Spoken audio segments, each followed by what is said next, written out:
Friends എല്ലാവർക്കും online ക്ലാസ്സിലേക്ക് സ്വാഗതം. ഇന്ന് നമ്മൾ ഡിസ്കസ് ചെയ്യുന്നത് 6ാം ക്ലാസ്സിലെ അടിസ്ഥാന പാഠാവലി ക്വസ്റ്റ്യൻ പേപ്പറാണ്. 2024 മാർച്ച് 7 നടന്ന ക്വസ്റ്റ്യൻ പേപ്പർ ഡിസ്കഷനാണ് ഇവിടെ നടക്കുന്നത്.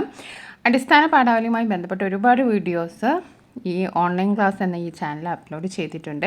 അപ്പോൾ ക്ലാസ് 6 ആനുവൽ എക്സാം എന്ന പ്ലേലിസ്റ്റ് ചെക്ക് ചെയ്താൽ അടിസ്ഥാന പാഠാവലി മാത്രമല്ല എല്ലാ സബ്ജക്റ്റിൻ്റെയും ക്വസ്റ്റ്യൻ പേപ്പർ ഡിസ്കഷൻ ആൻസർ സഹിതം ഇട്ടിട്ടുണ്ട്.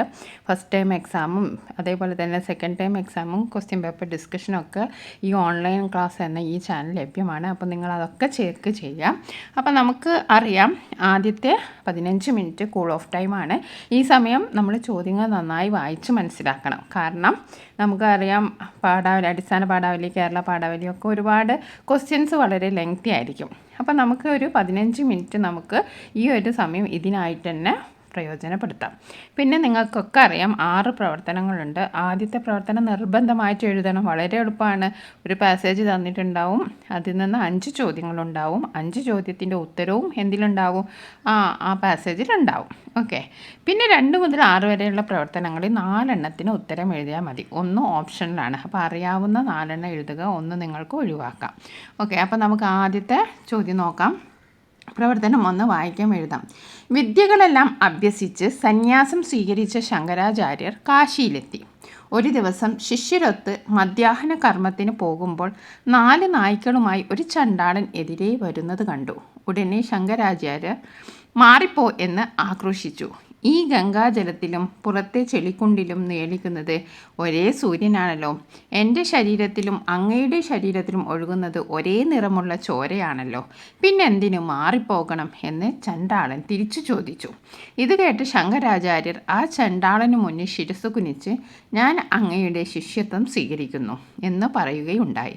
ശങ്കരാചാര്യരെ പരീക്ഷിക്കാൻ വേഷപ്രച്ഛന്നനായി വന്ന ശിവനായിരുന്നു ആ ചണ്ടാളൻ. ഇനി നമുക്ക് ചോദ്യങ്ങൾ നോക്കാം. വിദ്യകളെല്ലാം അഭ്യസിച്ച് സന്യാസം സ്വീകരിച്ച് ശങ്കരാചാര്യർ എത്തിച്ചേർന്നത് എവിടെ? ഓപ്ഷൻസ് ഏതൊക്കെയാണ്? ഗംഗാതീരത്ത്, കാശിയിൽ, ചെളികുണ്ടിൽ. അപ്പോൾ ആദ്യത്തെ ചോദ്യത്തിൻ്റെ ഉത്തരം തന്നെ ഇവിടെയുണ്ട്. വിദ്യകളെല്ലാം അഭ്യസിച്ച് സന്യാസം സ്വീകരിച്ച് ശങ്കരാചാര്യർ കാശിയിലെത്തി. അപ്പോൾ നമുക്ക് കാശിയിൽ ഉത്തരമായി കിട്ടി.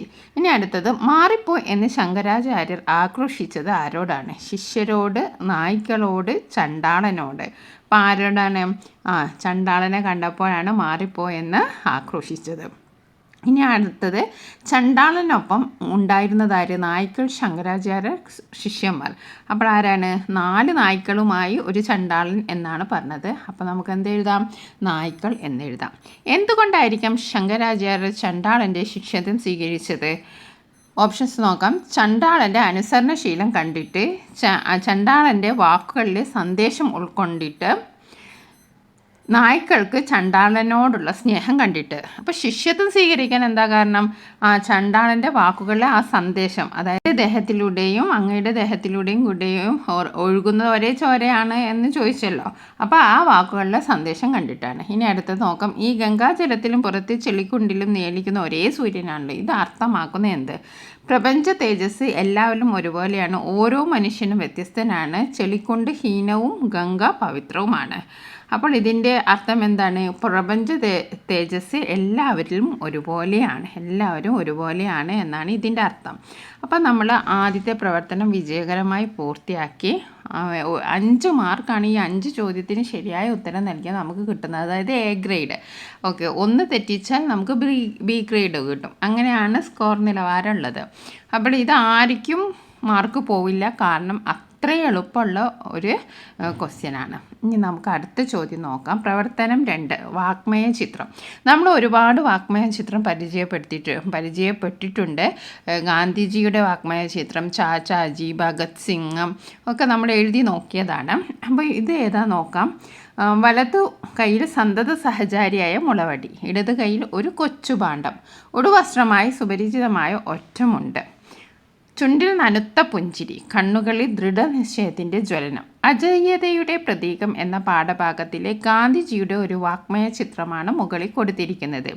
ഇതുപോലെ മുത്തച്ഛൻ്റെയോ മുത്തശ്ശിയുടെയോ ഒരു വാഗ്മയ ചിത്രം തയ്യാറാക്കുക. അപ്പോൾ നമ്മളോട് പറഞ്ഞത് ആരുടെയാണ്? മുത്തച്ഛൻ്റെയോ മുത്തശ്ശിയുടെയോ ആരുടെയും ഒരു വാഗ്മയ ചിത്രം തയ്യാറാക്കാനാണ്. അപ്പോൾ വാഗ്മയ ചിത്രം എന്ന് പറയുമ്പോൾ എന്താണ്? വാക്കുകൾ കൊണ്ട് ചിത്രം വരയ്ക്കുക, അതാണ് വാഗ്മയ ചിത്രം.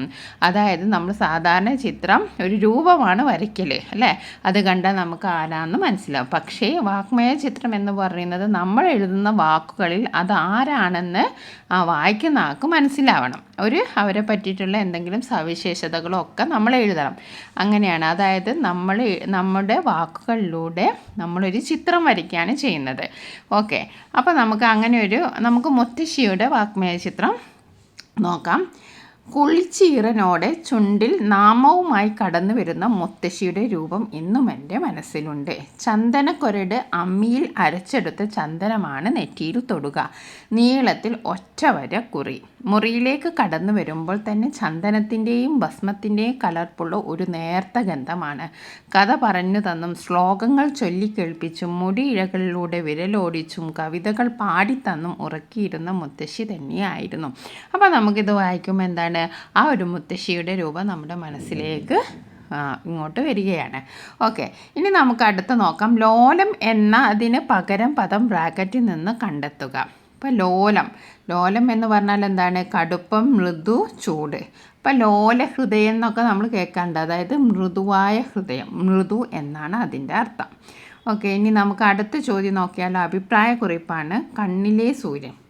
ഉച്ചയാവുന്നു നേരം പരുക്കൻ പാത വക്ക് തിരിക്കു പിടിച്ചു പോം യാത്രികർ. പെട്ടെന്ന് പൊന്തും തകരവാദ്യം, കാറ്റുപോലും നിലയ്ക്കുന്നു കാൺക മുമ്പിൽ. ഉരുൾചക്രം, അതിന്മേൽ ബാലൻസ് തെറ്റുന്ന ലോഹപ്പലക, തല കിഴുക്കാം തൂക്ക് നിൽക്കുന്ന 2 പൈതങ്ങൾ നെറുകയും. കണ്ണീർ നിറച്ച മൺകുടവുമായി കാലിൽ, എത്ര വേഗത്തിൽ തിരിയുമ്പോഴും അമ്മ പുഞ്ചിരിക്കുന്നു. വെയിലത്തിളയ മോൻ എഴുന്നേറ്റ് നിൽക്കാൻ പഠിക്കയാണപ്പുറം. കൈയടിക്കുമ്പോഴും കണ്ടില്ല കാണികൾ, കരയുന്ന കുഞ്ഞിൻ്റെ കണ്ണിലെ സൂര്യനെ. ഋഷികേശൻ PV. അപ്പോൾ കവിത വായിച്ചല്ലോ. ഇത്തരം കാഴ്ചകൾ നിങ്ങൾ എപ്പോഴെങ്കിലും കണ്ടിട്ടുണ്ടോ? തള്ളവിരലില്ലാത്ത ഗ്രാമം എന്ന പാഠഭാഗം നമ്മൾ പഠിച്ചതല്ലേ. സ്വാതന്ത്ര്യം ഹനിക്കപ്പെടുന്ന, പീഡനങ്ങൾ ഏറ്റുവാങ്ങാൻ വിധിക്കപ്പെട്ട ഒരു വലിയ സമൂഹത്തെയാണ് നാം അവിടെ കാണുന്നത്. കവിതയിലെ ആശയവും പാഠഭാഗത്തെ ആശയവും പരിഗണിച്ച് അഭിപ്രായക്കുറിപ്പ് തയ്യാറാക്കാനാണ്. അപ്പോൾ ഈ കവിത വായിച്ചപ്പോൾ നിങ്ങൾക്ക് എന്താണ് മനസ്സിലായത്? നിങ്ങൾ ആരെ പറ്റിയാണ് ഈ കവിത സൂചിപ്പിക്കുന്നത്? നിങ്ങൾക്ക് എന്തെങ്കിലും പിടികിട്ടിയോ? അപ്പം നമ്മൾ കവിതയൊക്കെ തരുമ്പോൾ എന്താണ്, നമ്മൾ പിരിച്ച് വായിക്കാം. ഓക്കെ, ഉച്ചയാവുന്നു നേരം പരുക്കൻ പാത വക്ക്. ഉച്ചയ്ക്കാണ് നേരം. എപ്പോഴാണ്? ഉച്ചയ്ക്കാണ്. ഉച്ചയ്ക്ക് പരുക്കൻ പാതയിലൂടെ തിരക്ക് പിടിച്ച് യാത്രികർ പോവുകയാണ്. പിന്നെ അപ്പോഴാണ് പെട്ടെന്ന് തകരവാദ്യം. ആ തകരവാദ്യം കേട്ടിട്ട് എന്താണ്? കാറ്റ് പോലും നിലയ്ക്കുകയാണ്. മുമ്പിൽ ഉരുൾചക്രം, അതിന്മേൽ ബാലൻസ് തെറ്റുന്ന ലോഹപ്പലക. അപ്പോൾ ഇതെന്താണ്? നാടോടികളെ കുറിച്ചാണ് ഇത് പറയുന്നത്. അപ്പോൾ മുമ്പിൽ ഉരുൾചക്രമുണ്ട്, അതിൻ്റെ മേൽ ബാലൻസ് തെറ്റുന്ന ലോഹപ്പലക, തല കിഴുക്കാൻ തൂക്ക് നിൽക്കുന്ന 2 പൈതങ്ങൾ, 2 കുട്ടികൾ അങ്ങനെ നിൽക്കുകയാണ് നെറുകയിൽ. കണ്ണീർ നിറച്ച മൺകുടവുമായി കാലിൽ നിൽക്കുന്ന 2 എത്ര വേഗത്തിൽ നിരിയും അമ്മ പുഞ്ചിരിക്കുന്നു വെയിലത്തിളയമോൻ. അപ്പം മകൻ ഇളയമോൻ വെയിലത്തുണ്ട്. അങ്ങനെ ആ ഒരു അഭ്യാസം കാണിക്കുകയാണ്. അങ്ങനെ നാടോടികളുടെ ആ ഒരു ജീവിത ദൈന്യതയാണ് നമ്മൾ ഈ കവിതയിൽ കാണുന്നത്.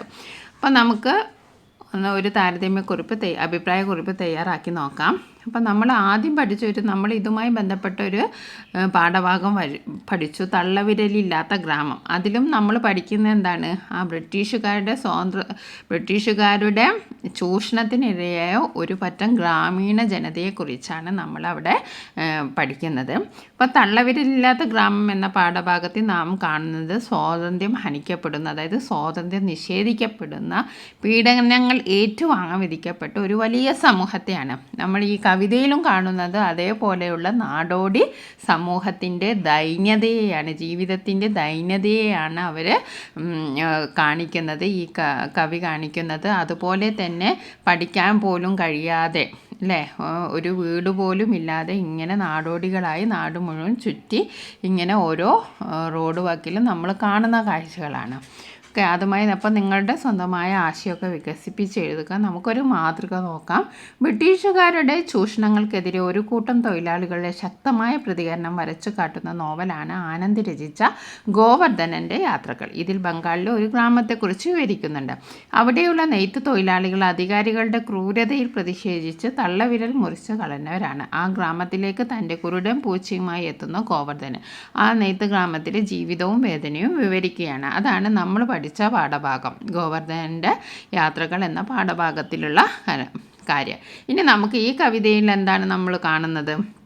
നിറമില്ലാത്ത ജീവിതം കെട്ടിയാടേണ്ടി വരുന്ന അനേകം നാടോടി ബാല്യങ്ങളുടെ പ്രതിനിധികളെയാണ് നാം ഈ കവിതയിൽ കാണുന്നത്. എന്താണ് നിറമില്ലാത്ത ജീവിതം കെട്ടിയാടേണ്ടി വരുന്ന അനേകം നാടോടി ബാല്യങ്ങളുടെ പ്രതിനിധികളെയാണ് നാം ഈ കവിതയിൽ കാണുന്നത്. ഉയർത്തിക്കെട്ടിയ ലോഹപ്പലകയിലെ ചെറിയ പടിക്കെട്ടി ഞാനിന്മേൽ കളിയിലെ അഭ്യാസി, ചിലപ്പോൾ വർണ്ണ ബലൂണുകൾ വിൽക്കാൻ എത്തുന്നവർ, ഇങ്ങനെ ദിവസേന പല രൂപങ്ങളിൽ നാം കണ്ടുമുട്ടുന്നു. ഇഴജന്തുക്കളോടും തെരുവു നായ്ക്കളോടും കാറ്റിനോടും മഴയോടും മല്ലിട്ട് ജീവിക്കുന്നു. ഇവർക്ക് മാനവികതയുടെ ദീപം തെളിയിക്കാൻ നാം പരിശ്രമിക്കണം. അപ്പം നമുക്കിനി അടുത്ത ചോദ്യം നോക്കാം. മാതൃത്വത്തിൻ്റെ കവിയത്രി എന്നറിയപ്പെടുന്നത് ആരെയാണ്? സുമംഗല, ബാലാമണി അമ്മ, സിസ്റ്റർ മേരി വിനീജ. അപ്പോൾ ആരാണ്? ബാലാമണി അമ്മയാണ് മാതൃത്വത്തിൻ്റെ കവയത്രി എന്നറിയപ്പെടുന്നത്. ഇനി നമുക്ക് പ്രവർത്തനം 4 ആസ്വാദനക്കുറിപ്പ് നോക്കാം.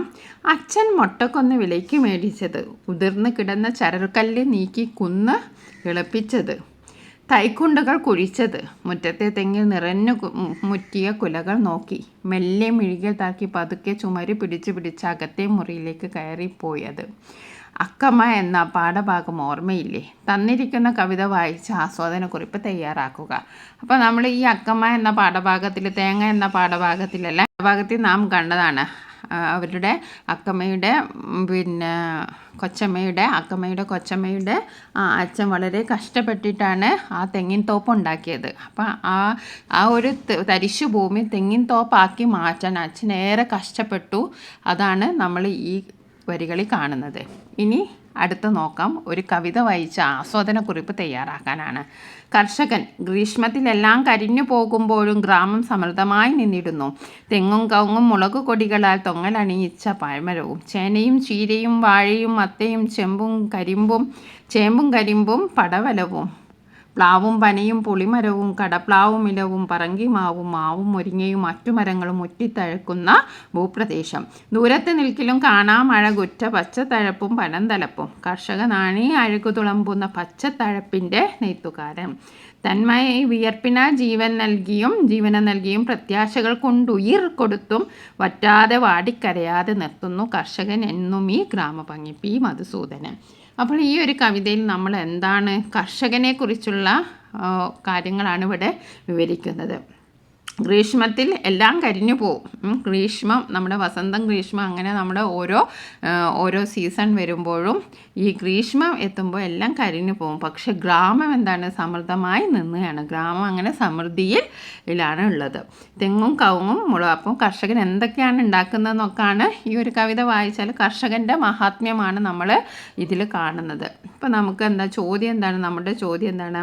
നമ്മുടെ ചോദ്യം കവിത വായിച്ച ആസ്വാദനക്കുറിപ്പ് തയ്യാറാക്കാനാണ്. അപ്പോൾ ആസ്വാദനക്കുറിപ്പ് തയ്യാറാക്കുമ്പോൾ നമ്മൾ ചില കാര്യങ്ങളൊക്കെ ശ്രദ്ധിക്കണം. ആരുടെ കവിതയാണ്, എന്തിനെ കുറിച്ചാണ് പറയുന്നത്, ഇതിൻ്റെ ആശയം എന്താണ്, നിങ്ങൾക്ക് ഇഷ്ടപ്പെട്ട വരികൾ എന്താണ്, നിങ്ങളെ ഏറ്റവും കൂടുതൽ ആകർഷിച്ചത് എന്താണ്, ഇതൊക്കെ ഉൾപ്പെടുത്തിയിട്ടാണ് നിങ്ങൾ ആസ്വാദനക്കുറിപ്പ് തയ്യാറാക്കേണ്ടത്. അപ്പോൾ നമുക്ക് ഒരു പ്രാവശ്യം വന്ന കവിത ആയിരിക്കില്ല അടുത്ത പ്രാവശ്യം എക്സാമിന് വരിക. പുറത്തുനിന്നുള്ള ചോദ്യം വരുമ്പോൾ മാറിയായിരിക്കും കവിത വരിക. അപ്പോൾ നമ്മൾ പക്ഷേ എല്ലാ ആസ്വാദനക്കുറിപ്പ് തയ്യാറാക്കുമ്പോഴും നമ്മൾ ശ്രദ്ധിക്കേണ്ട ചില കാര്യങ്ങളുണ്ട്.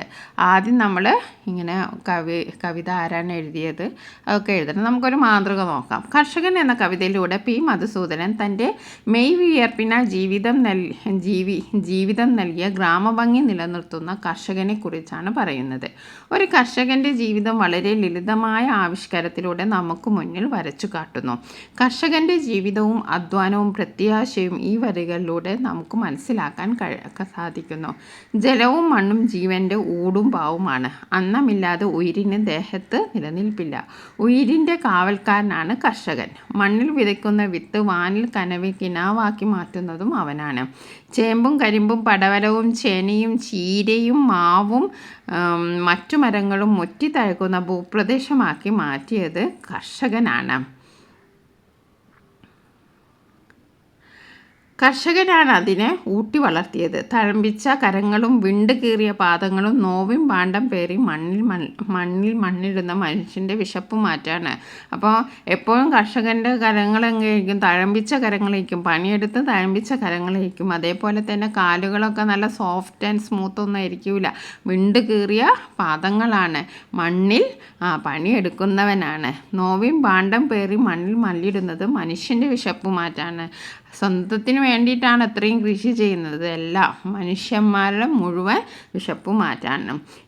പിന്നെ നമുക്ക് ഇതിലേറ്റവും ഇഷ്ടപ്പെട്ട പരികൾ കർഷകനാണ് അഴക് തുളുമ്പുന്ന പച്ച തൈപ്പിൻ്റെ നെയ്ത്തുകാരൻ.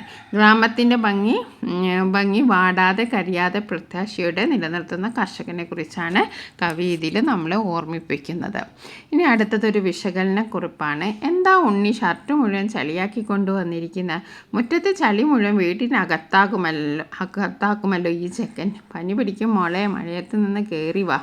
മുതിർന്നവർ കുട്ടികളോട് പലപ്പോഴും പറയുന്ന കാര്യങ്ങളാണല്ലോ ഇവ. തന്നിരിക്കുന്ന വരികൾ ശ്രദ്ധിക്കൂ. ചെയ്യാൻ നമ്മൾക്ക് കൂത്താടാൻ അല്ലെങ്കിൽ ഈ ചളി ഉണ്ടാവോ ഇതെന്തിനാണാവോ? ബാലലീല. മുകളിലെ വരികളും പരാമർശങ്ങളും വിശകലനം ചെയ്ത് കുറിപ്പ് തയ്യാറാക്കുക.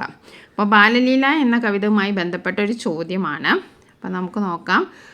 മുതിർന്ന കുട്ടികൾ പലപ്പോഴും പറയുന്ന കാര്യങ്ങളാണല്ലോ ഇവ. ഓക്കെ, അപ്പോൾ വിശകലന കുറിപ്പ് തയ്യാറാക്കാനാണ്. അപ്പം ബാലലീല എന്ന കവിതയിൽ സ്വാതന്ത്ര്യത്തിൻ്റെ മാധുര്യത്തെയാണ് വർണ്ണിക്കുന്നത്. എന്താണ്? സ്വാതന്ത്ര്യത്തിൻ്റെ മാധുര്യത്തെയാണ് വർണ്ണിക്കുന്നത്.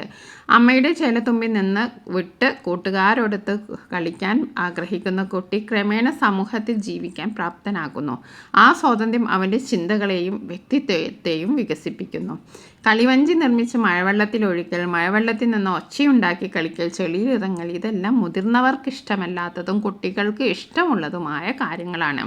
കവി ഇതെല്ലാം നല്ലതാണെന്നാണ് പറയുന്നത്. ഇഷ്ടമുള്ള പ്രവൃത്തികൾ താല്പര്യത്തോടെ ചെയ്യാൻ മറ്റൊരാൾ സമ്മതിക്കുമ്പോഴാണ് സ്വാതന്ത്ര്യത്തിൻ്റെ മധുരം നാം അറിയുന്നത്. മഴവെള്ളത്തിലും ചേറിലും കളിക്കുന്ന കുട്ടികളെ കണ്ട് വൃദ്ധർ അവരെ വിലക്കുന്നു.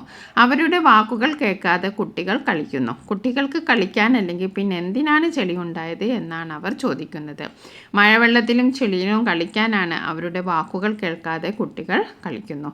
കുട്ടികൾക്ക് കളിക്കാനല്ലെങ്കിൽ പിന്നെ എന്തിനാണ് ചെളി ഉണ്ടായത് എന്ന മുതിർന്നവരുടെ വാക്കിന് അവർ വില കൽപ്പിക്കുന്നില്ല. ഇനി അടുത്ത ചോദ്യമാണ്. 6ാമത്തെ പ്രവർത്തനമാണ് പ്രതികരണക്കുറിപ്പ്. അപ്പോൾ ഇത് 1ാമത്തെ പ്രവർത്തനം നമുക്ക് നിർബന്ധമാണ്. ബാക്കിയുള്ള പ്രവർത്തനങ്ങൾ നമ്മൾ 5 എണ്ണം ഇപ്പോൾ ഡിസ്കസ് ചെയ്തു. 5ാമത്താണ് നമ്മൾ ഡിസ്കസ് ചെയ്യുന്നത്. അതിലേതെങ്കിലും ഒന്ന് നിങ്ങൾക്ക് ഒഴിവാക്കാം. ഇനി നമുക്ക് ഇതും കൂടി ഒന്ന് നോക്കാം. പ്രതികരണക്കുറിപ്പാണ്. ഒരു ചെടിയും നട്ടു വളർത്തി ഓണപ്പൂവെങ്ങനെ നുള്ളാൻ, ഒരു വയലും പൂട്ട് വിതച്ച് ഓണച്ചോറെങ്ങനെ ഉണ്ണാൻ. കവി നമ്മുടെ നാടിൻ്റെ അവസ്ഥയെ ഇങ്ങനെയാണ് വരച്ചു കാണിക്കുന്നത്. നിങ്ങൾ ഇതിനോട് യോജിക്കുന്നുണ്ടോ? പ്രതികരണക്കുറിപ്പ് തയ്യാറാക്കും. അപ്പോൾ നമുക്കൊരു പ്രതികരണ കുറിപ്പ് തയ്യാറാക്കാം.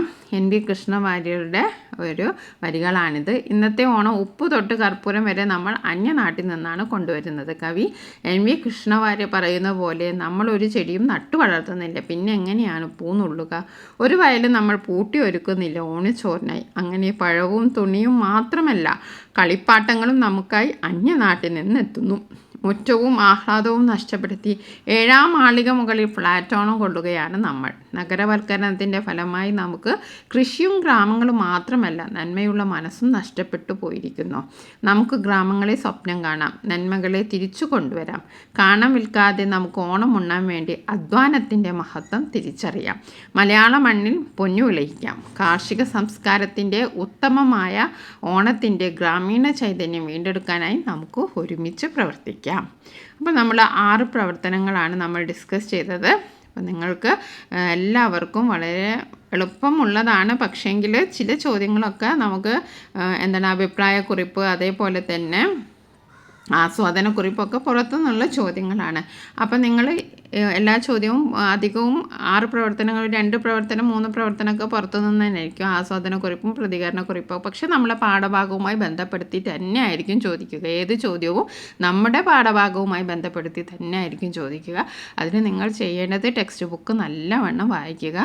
ഓരോ പാഠഭാഗത്തിൻ്റെയും ആശയം മനസ്സിലാക്കി വെക്കുക. Okay, thank you for watching this video. നിങ്ങൾക്ക് ഈ വീഡിയോ ഇഷ്ടപ്പെട്ടിട്ടെങ്കിൽ ലൈക്ക് ചെയ്യാൻ മറക്കരുത്, കമൻറ്റ് ചെയ്യാനും മറക്കരുത്. Thank you.